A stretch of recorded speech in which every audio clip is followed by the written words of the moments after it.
고야였습니다. 그가 살았던 시대는 18세기에서 19세기로 넘어가는 과도기였죠. 스페인에서는 그때 바로 나폴레옹의 침략이 있었기 때문에 격렬하리만큼 극적인 시대였습니다. 고야는 그 당시 스페인에 있어서 문화적으로 가장 주도적인 위치의 그룹에 속해 있었죠. 그리고 그 이전 시대의 그림과 비슷한 점이라고는 그의 그림에서 전혀 찾아볼 수 없습니다. 스페인에서는 그때까지만 해도 맹수풍의 그림이 유행하고 있었는데 구체적으로 말하자면 고전주의적인 그림이었죠. 그때 고야는 그 화풍에서 완전히 탈피해 훨씬 더 독특하고 또 천재적인 그림을 그리게 된 것입니다. 고야는 아주 철저하게 스페인 정신을 구현한 스페인 사람이었죠. 제 생각에는 19세기뿐만 아니라 20세기 화가들의 대부분이 어떤 면에서든지 그의 영향을 받았다고 봅니다. 고야에 대해서 커다란 관심들을 갖고 있으니 우리 모두는 그의 무언가를 지니고 있을 겁니다. 말하자면 우리들 모두에게 그는 스승이죠. 또한 고야는 현재뿐만 아니라 스페인 미술의 미래도 대표합니다. 그래서 우리는 그를 스페인의 천재적인 화가의 하나로 손꼽고 있죠.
함대의 영광과 돈키호테의 환상이 함께하는 나라 스페인.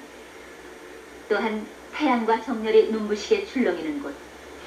여기 스페인의 수도 마드리드에서 우리는 낯익은 화가의 이름과 문득 마주치는 반가움을 맛본다. 낯선 곳에서 익숙한 기억의 꼬투리를 건져 올릴 때 마음이 한결 푸근해지지 않던가. 벨라스케스 거리에서 한 모퉁이 돌아서면 이 도시를 더욱 정답게 만들어주는 고야의 이름이 다가온다. 벨라스케스와 고야는 한 세기를 앞뒤로 스페인 예술의 남다른 발자취를 남긴 화가들이었다. 벨라스케스, 그는 깊이 있는 성격 묘사로 매혹적인 초상화를 많이 그렸다. 그러한 벨라스케스의 화풍은 18세기의 고야로 이어지게 된다. 벨라스케스가 죽은 뒤 스페인의 화단은 무기력하게 주저앉아 있었다. 그 미술계에 참신한 기운을 불어넣어 일으켜 세웠던 화가가 바로 고야다. 그는 지금도 스페인 예술의 전통을 간직하고 있는 프라도 미술관 앞에 우뚝 서 그 예술의 현재와 미래를 지켜보고 있다. 그렇다면 고야는 어떤 창조의 세계를 남겼던 것일까?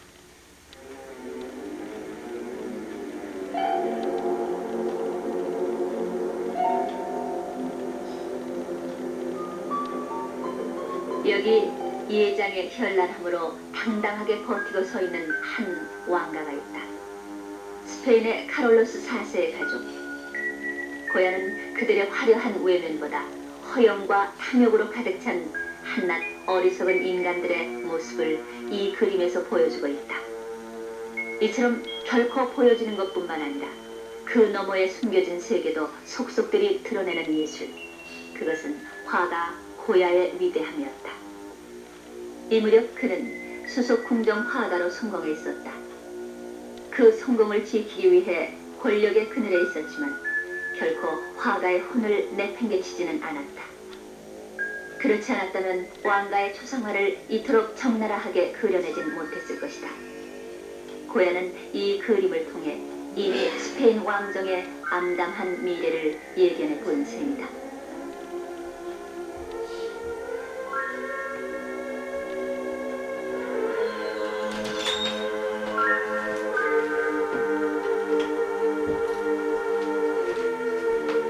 화면 모서리에 비스임이 그려져 있는 고야의 표정에서도 그런 냉철함이 엿보이지 않는가.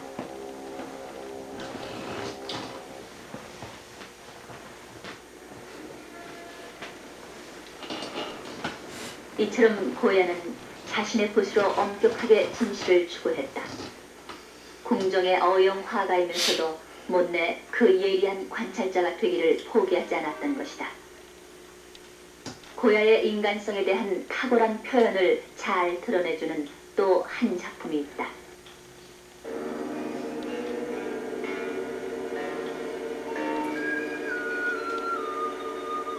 튀어나온 듯한 두 눈과 다물어지지 않는 입이 공포의 순간을 극적으로 드러내는 그림이 그것이다.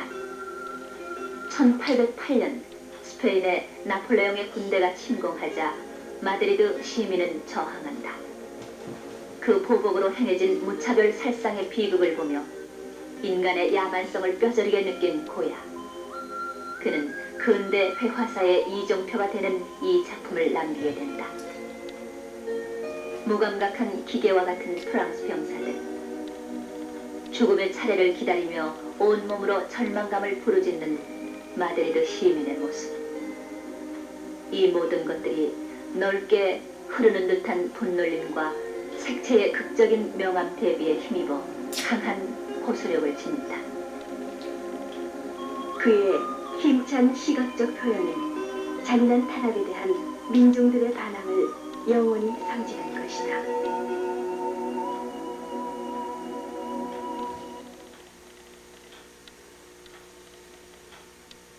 특히 고야는 이 작품을 그리기 위해 고향 사라고사를 비롯하여 전쟁의 상처로 얼룩진 국토를 돌아보았다.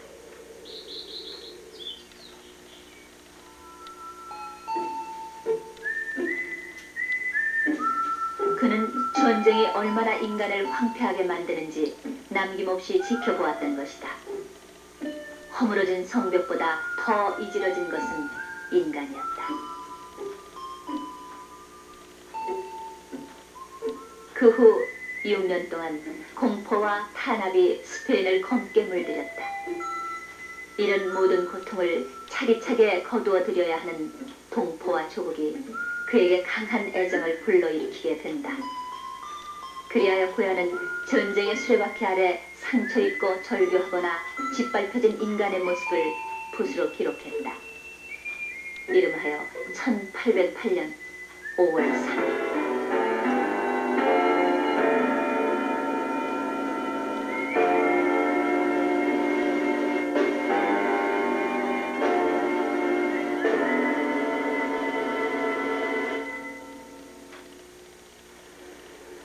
널리 알려진 두 그림을 통해 우리는 고야의 작품 세계의 첫 발을 디뎠다.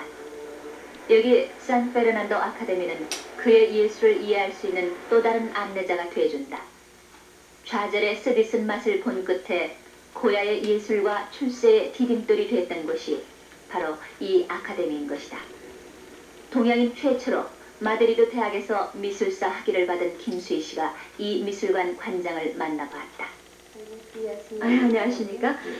저 개인적으로는 선생님의 제자였었기 때문에 저한테는 더할 수 없는 영광의 자리입니다. 오늘은 한국의 MBC TV에서 고야에 대한 테마로 인터뷰를 하고자 찾아왔습니다. 고야의 작품과 그의 중요성은 시간의 흐름에 따라 더 커지고 있는데 어떤 면에서는 심지어 우리가 살고 있는 이 시대까지도 고야는 앞서갔다고 볼 수 있습니다. 마치 조그만 시가 그 속에 큰 나무를 지니고 있듯이 그의 그림은 잠재적으로 어떤 발전의 양상을 띠고 있는 셈이죠. 우선 고야의 그림에는 그전 시대의 영향이 반영되어 있습니다.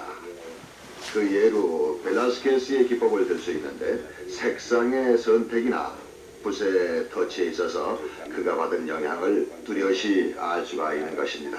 보통 고야한테 가장 큰 영향을 준 화가로 레므란트도 거론되지 않습니까? 네, 구체적으로 말하자면 고야는 17세기에 바로크 미술을 배웠습니다. 이런 의미에서 그는 렘브란트로부터 자신이 필요로 했던 것을 가져올 수 있었죠. 또한 고야는 렘브란트의 판화를 잘 알고 있었습니다. 다시 말해 렘브란트 판화의 기법에 대해서 실제적으로 연구를 했었고 네. 고야 역시 판화의 제작에 열성을 기울였으니 렘브란트의 영향은 불가피했다고나 할까요? 네. 그렇다면은 현재 젊은 화가들은 고야한테서 뭘 배울 수 있을까요? 우선 기법이죠. 네, 기법이요. 이것이 가장 중요한 점입니다. 기법을 잘 쓸 수 있다면 생각하는 것은 더 많이 표현될 수 있으니까요. 보다 넓은 의미에서 볼 때 어느 경향이든 항상 같을 수만은 없죠. 말하자면 고야가 두 번 다시 나타나지 않는다는 점입니다. 그런 점에서 자기 이전에 형성되어 왔던 것을 이해하면 그것을 바탕으로 발전을 이뤄나갈 수 있습니다. 그리고 고야의 작품 세계에서 살펴본다면 그는 자신의 일생을 통해 각 시기마다 당시의 상황과 분위기를 보여줍니다. 또한 동시에 미래를 앞서가고 있기도 했죠.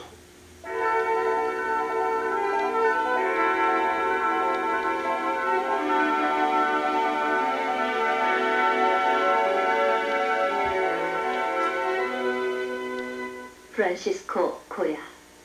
그는 스페인에서 가장 거칠고 황량한 이곳 아라곤의 땅에서 태어났다. 누렇게 메마른 자풀들의 대지가 부드러운 영혼을 잉태하기는 어렵지 않던가. 그러나 윤택하지도 풍요하지도 않은 자연은 그의 눈을 다른 곳으로 내몬다. 바로 인간과 인간이 더불어 사는 삶 그 자체에 관심을 기울이게 만들었던 것이다.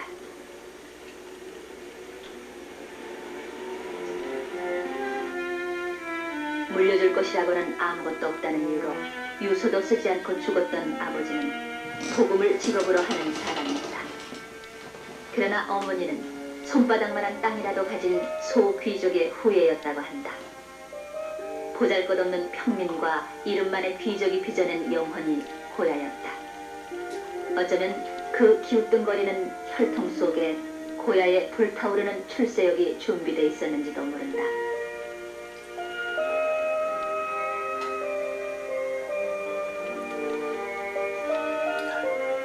오늘날 우리는 생가에 보존되어 있는 울퉁불퉁한 질그릇에서 고야 인생의 두 편린을 엿볼 수 있다. 또한 고야는 자라면서 부와 가난의 차이가 더욱 심해지는 현실을 알게 된다. 그의 마음속에는 점점 더 큰 불만과 충동의 혹이 자라나 때로 터지려는 팽팽한 긴장감을 자아냈다. 그 긴장감을 느긋하게 해주었던 유일한 것은 그림 공부였다. 고야는 때때로 지긋지긋한 가난을 훌훌 털어 일어나고 싶은 충동에 사로잡히곤 했다.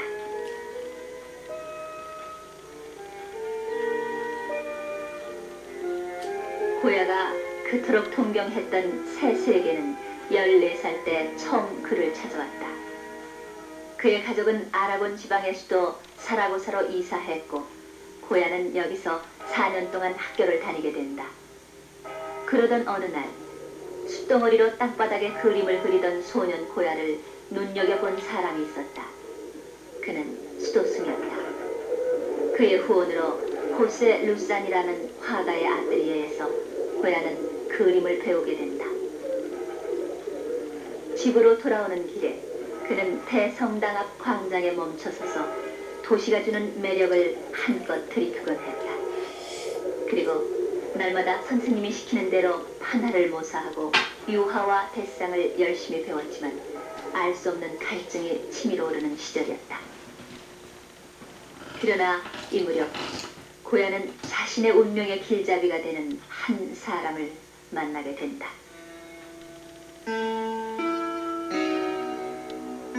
프란시스코 바이유.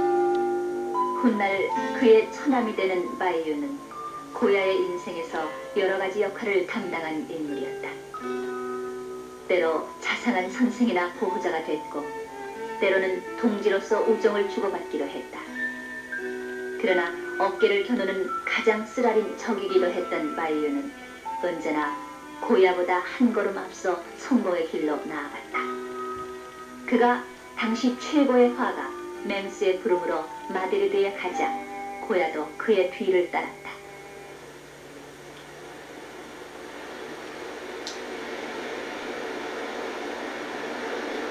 화려한 마드리드는 고야의 욕망을 한껏 부추겼다. 그러나 세상은 쉽게 뛰어넘을 수 없는 장애물이 도처에 널려있지 않던가. 예술로 성공해보려던 고야의 장애물은 산페르난도 아카데미였다. 그는 2번이나 이곳에 입학을 시도했지만 떨어지고 만다.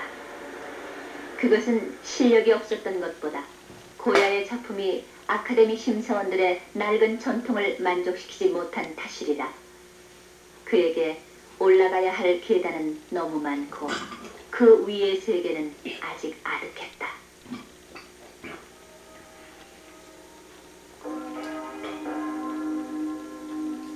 그러나 실패와 성공의 다양한 드라마가 인생이라는 한 폭의 배를 짜내는 법. 고야는 패배의 상처를 안고 호련히 로마의 모습을 나타낸다. 그 패배를 달래기 위해서 새로운 환경이 필요했던 것이다. 역사와 예술의 향기가 넘실대는 로마는 고야를 위로하기에 충분했다. 고야는 이곳에서 마음껏 젊음을 연소시키며 삶과 쾌락과 미를 탐닉했다. 그렇다고 고야가 그의 인생을 낭비했던 것은 아니다. 그는 자신의 내부에 꿈틀거리고 있는 예술과 성공의 욕구를 만족시키기 위해 함부로 살 수는 없었던 것이다. 고야는 로마의 미술관들을 부지런히 찾아다녔다. 그리하여 스페인에서 전통적으로 뒤떨어졌던 벽화의 기법을 터득하는 큰 수확을 얻게 된다.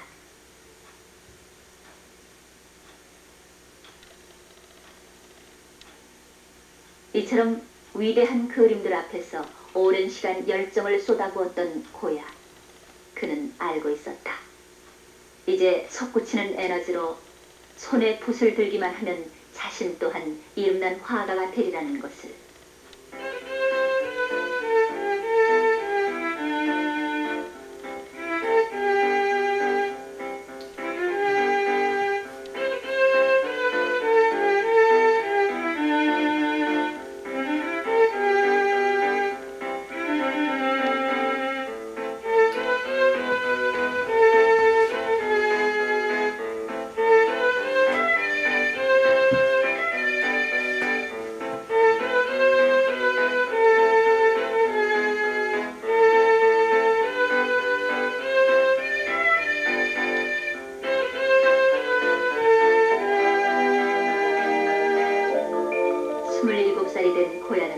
마드리드에 돌아오던 해 호세파 바이오와 결혼한다.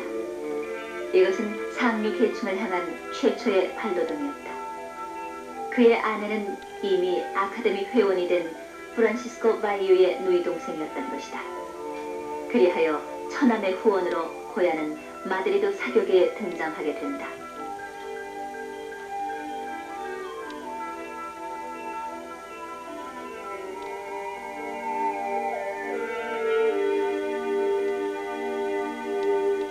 이처럼 출세의 문턱에 다다른 고야에게 바이오는 또 하나의 도약대를 제공해 주었다. 그것은 왕실 타피스트리 공장에 밑그림을 그리는 일이었다. 타피스트리는 실내 장식을 위한 벽걸이용 직물이다. 그 중에서도 스페인의 타피스트리는 그 아름다움으로 세계에 널리 알려져 있다. 고야는 이곳 산타 바르바라의 왕실 타피스트리 공장에서 1775년부터 1792년까지 세 차례 근무를 하게 된다. 고야는 밝고 풍부한 색채를 재빠른 필치로 그려내었다. 그러나 직공들은 그 다양한 구성 때문에 밑그림대로 짝이 불가능하다며 때로 항의했다. 한편 고야는 왕의 지시로 스페인의 민속을 묘사하게 된다. 그가 인생 자체에 대해 더욱더 눈과 마음을 깊이 모두는 계기가 주어진 것이다. 그리하여 노동과 오락, 축제 등 가지가지 삶의 이야기가 이때부터 고야 작품의 주제로 등장하게 된다.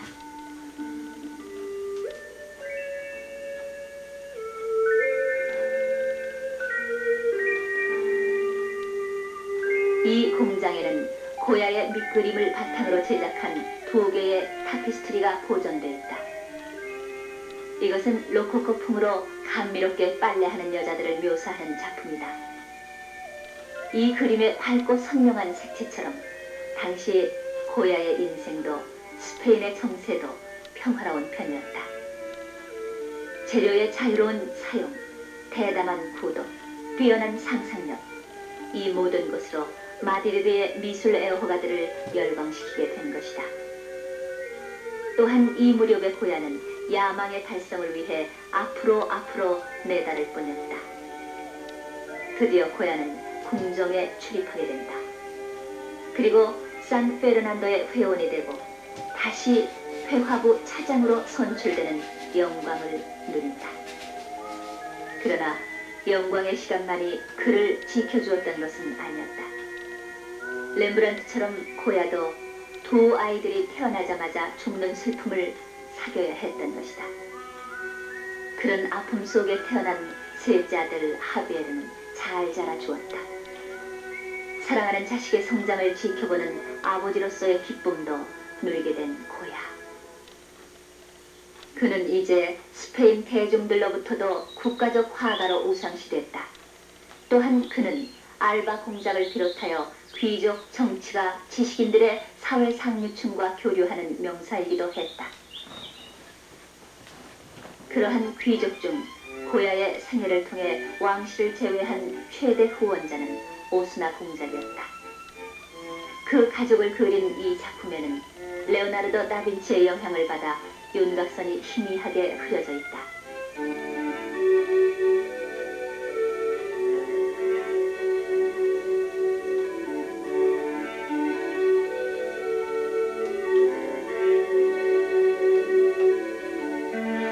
그러나 고야에게도 시련이 주어졌다.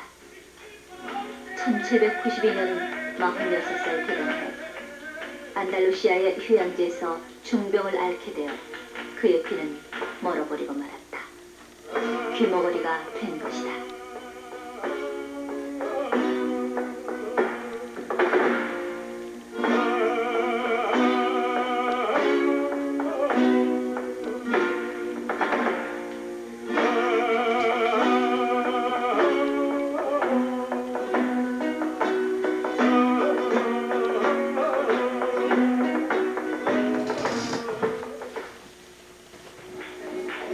그토록 정열적으로 느껴 안달루시아 집시의 춤 플라멩코가 이제는 애수로 다가왔다. 이때부터 고야는 귀먹고 고독하고 절망적인 세계에 떨어져 날카로운 눈으로 자신의 영혼을 응시하게 된다. 따라서 그의 작품 세계도 커다란 전환을 이루었다.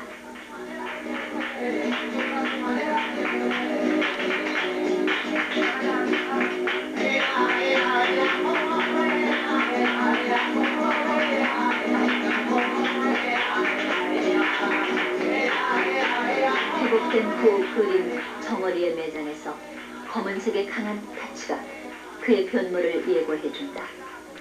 이것은 사육제를 그린 것으로 풍속화 중 최고 걸작의 하나로 손꼽히는 작품이다.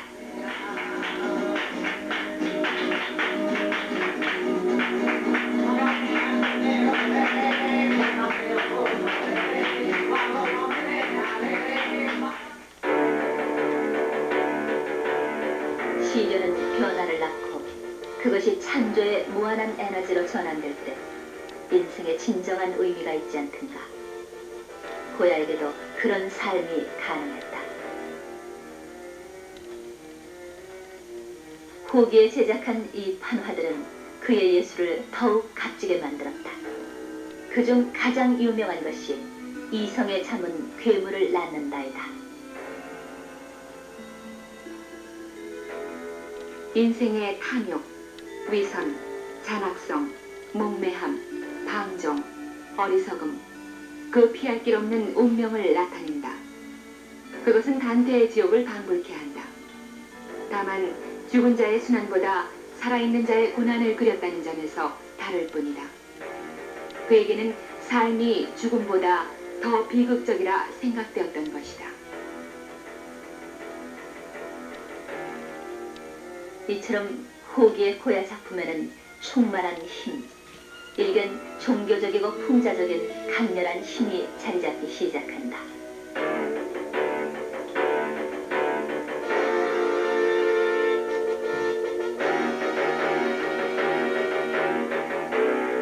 신랄한 사회 비판의 카프리초스로 인해 고야는 종교재판소의 요주의 인물이 됐다. 또한 후일 나체의 마하를 그림으로써 이 종교재판소에 소환당하기도 한다. 18세기는 온 유럽이 계몽사상으로 들떠있던 시대였다. 그러나 스페인에서는 여전히 중세의 잔재물 종교재판소가 국민을 억압하고 사회를 혼란스럽게 만들었다. 고발당한 사람의 모습만 인간다울 뿐 나머지 군중은 모두 기괴한 모습으로 그려져 있는 이 작품에 그런 점들이 잘 드러나 있다.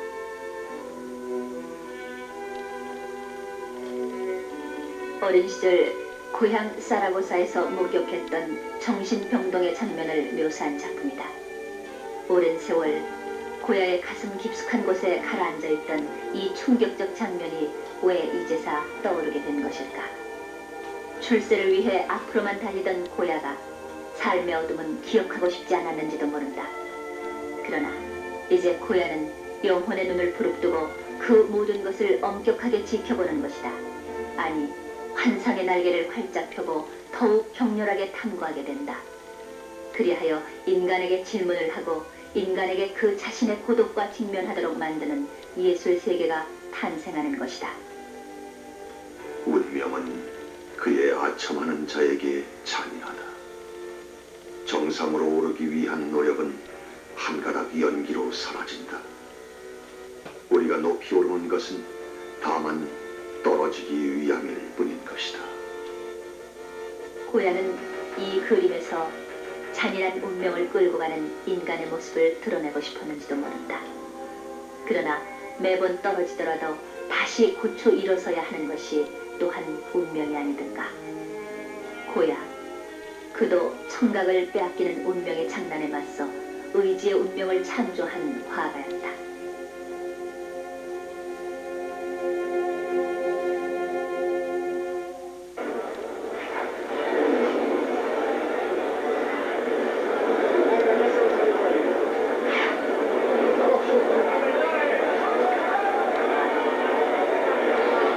스페인 사람들은 유난히 소와 사람의 싸움을 즐긴다.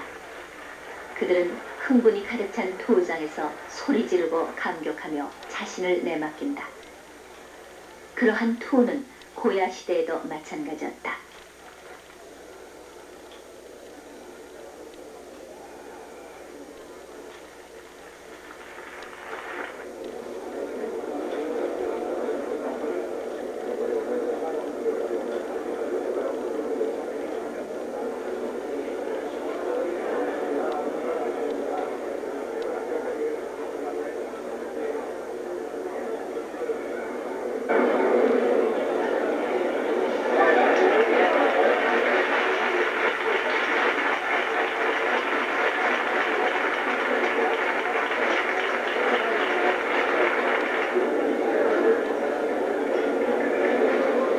고야는 투장의 이런 열정을 자주 화폭에 담았다.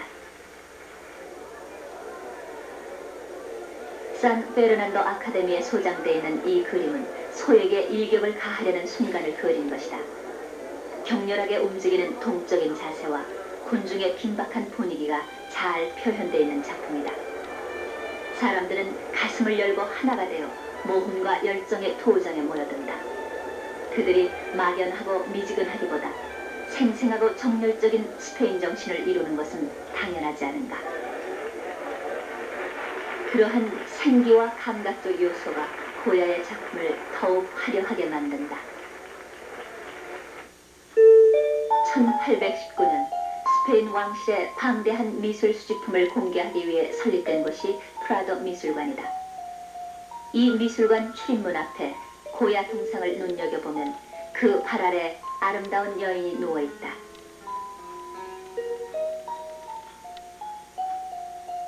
나체의 마하가 그것이다. 고야의 작품 세계를 더욱 찬란하게 빛내주는 나체의 마하를 기념하기 위해 조각으로 만든 것이다.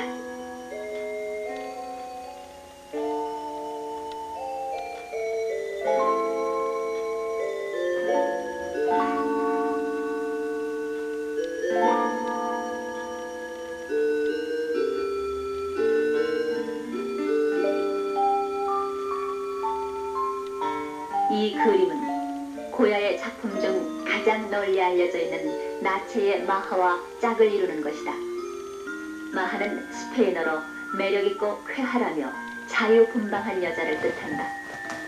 이 옷 입은 마하에서 색조의 배합은 신비함을 느끼게 하며 인상파적인 여운을 준다.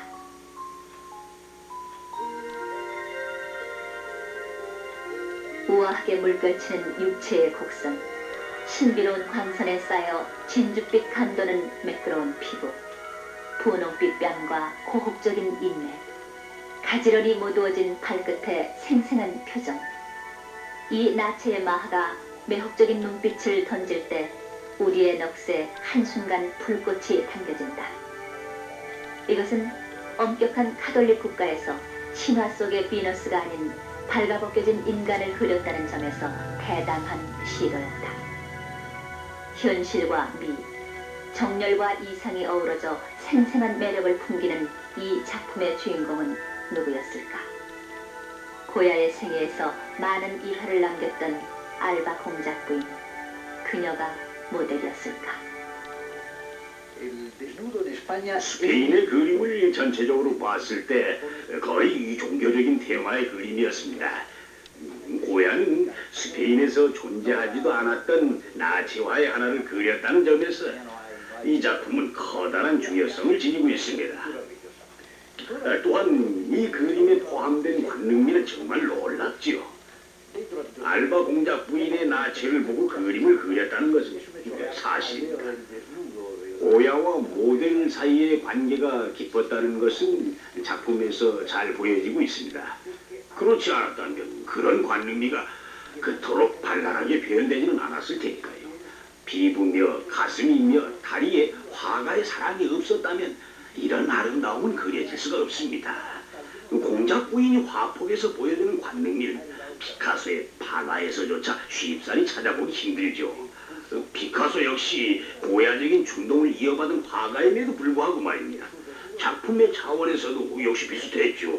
아무튼 강렬하고 절묘하게 관능미가 구사된 작품입니다.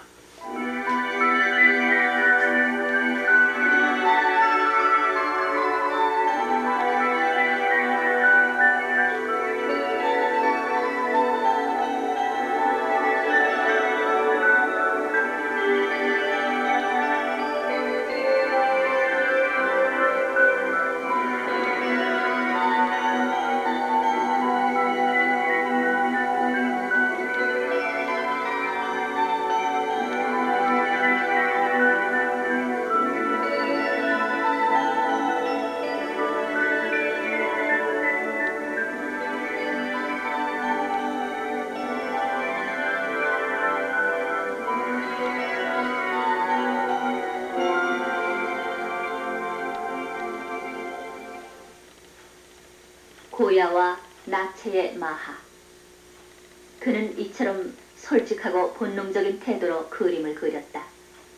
그러나 시대의 혼란이 때로 그를 흔들리게 만들었다. 프랑스군이 침략하자 자신의 뜻과 달리 그는 나폴레옹의 초상화를 그리게 되는 것이다.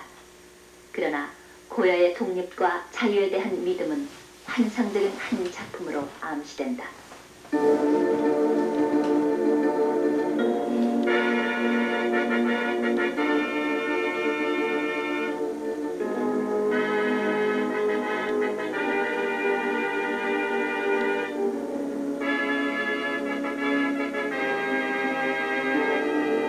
폭풍 직전의 분위기 속에 당당히 버티고 있는 거인, 두려움에 떠는 사람과 동물.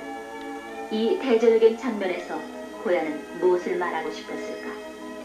그는 권력의 마성, 인간의 잠재의식과 이성 간의 갈등, 전쟁의 부도덕성, 이 모두를 표현하고. 안녕, 고든 씨. 나디야. 보수주의의 대립 속에서 고야는 자유주의 진영에 서게 된다. 때문에 그는 신변의 위협을 느꼈다. 그래서 온천 치료를 고실러 붓과 물감을 챙겨들고 스스로 망명한 곳이 바로 이 보르도이다. 야망의 청년 시절, 그리고 병고에 고뇌하던 중년을 거쳐 고야는 이제 타고난 소박한 영혼으로 돌아왔다. 모든 것이 다 흘러간 뒤에 진정 평화롭고 안온한 휴식 속에서 그는 확대경의 신세를 지면서도 붓을 놓지 않았다. 그러나 그러던 어느 날 1828년 4월 16일 지금은 그의 문화센터가 된 이 집에서 고야는 82살의 인생을 걸었다. 그의 죽음 곁에 함께했다.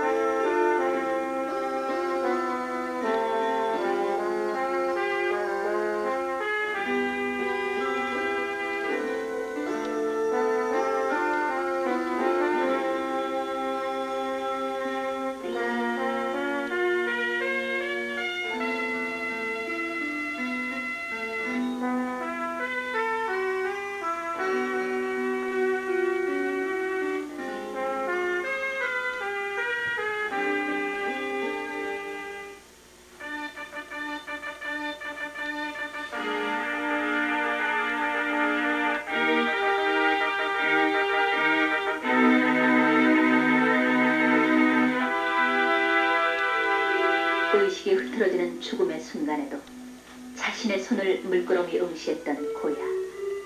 그의 생명의 원동력은 그리고자 하는 의지였다. 죽은 지 73년 후 1900년 고야는 사랑하는 조국 스페인으로 돌아오게 된다. 금빛 깃털 장식을 한 8필의 말이 끄는 화려한 장례식이 다시 되풀어졌다. 이제 자신이 그렸던 벽화 아래 조용히 육신을 누인 고야. 그는 단순한 시골뜨기에서 현실을 박차고 일어나 치열한 삶을 살았던 것이다. 거친 욕망으로 달려오다 운명의 의지를 깨달은 한순간 그는 인생과 역사의 소용돌이 속에서 거짓된 숭배자 되기를 거부했다. 그리하여 삶의 일렁이는 불꽃, 그 너머의 세계를 예리하게 뚫어보았다. 진실된 세계를 드러내며 자신의 예술을 바쳤던 고야. 그의 이름은 한 인간의 이름이자 예술을 사랑하는 온 인류의 이름으로 지금도 우리 곁에 있지 않는가. 프란시스코 고야.